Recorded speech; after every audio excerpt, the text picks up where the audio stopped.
Rajshree Patil student. सो सभी teacher को मेरा सलाम और सभी बच्चों को मेरा प्यार भरा आशीर्वाद। तो आप इस कॉलेज से आएंगे, आप मिलना चाहोगे? क्या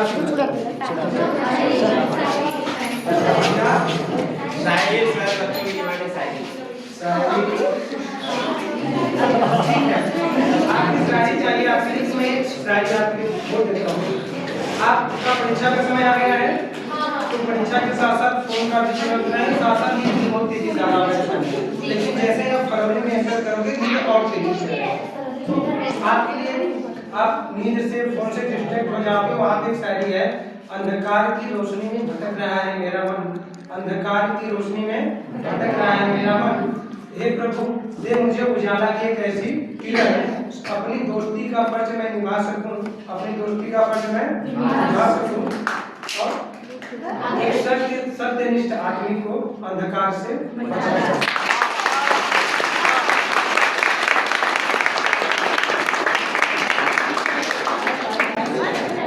हमारे एग्जाम हमारा आ गया है एग्जाम का।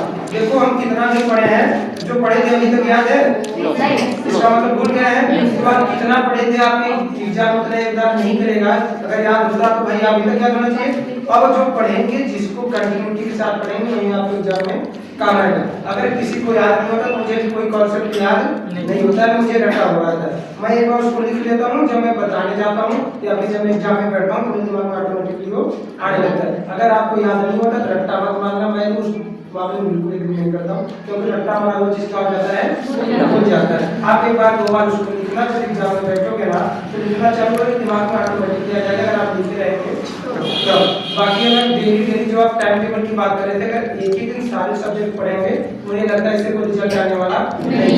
मैं अपनी बात करूँ तो बीएससी में जब मैं पढ़ रहा था तो मैं क्लास पास नहीं लेता था, फर्स्ट टाइम लेता, बाकी सेकंड टाइम नहीं लिया। जब एग्जाम होता था 2.5-3 बजे से, तो सुबह होता था, क्या करता था कि फोन को फ्लाइट मोड में डालता था, पूरे 6 से 7 घंटे जो भी समय बचता था एक साइड से एक साइड पूरा भर चला जाता था। कॉपी याद नहीं करता था, बस क्या कर जाता था, लिख के जाता था। उसको कुछ याद नहीं, हम कुछ याद नहीं। लेकिन जब एग्जाम में बैठते थे, क्वेश्चन पेपर आता था, जब हम लिखना चालू करते थे ऑटोमेटिक दिमाग में आ जाता था हम क्या लिखे थे। ये मेरा वैल्यू से बाकी देखो पढ़ाई से कुछ नहीं होता। मैं आपको कोई कड़ी सच्चाई बता रहा हूँ, अगर पढ़ने से कोई बहुत ब्रिलियंट होता तो पढ़े लिखे लोग बहुत कुछ करते, ये बात सच्चाई है।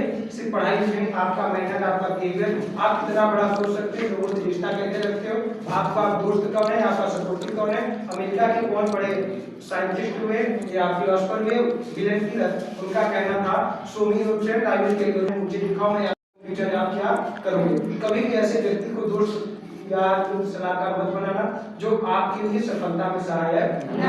ऐसे व्यक्ति को दोस्त तैयार बनाओ जहाँ से आपको ग्रो करने में क्या करे, हेल्प करे।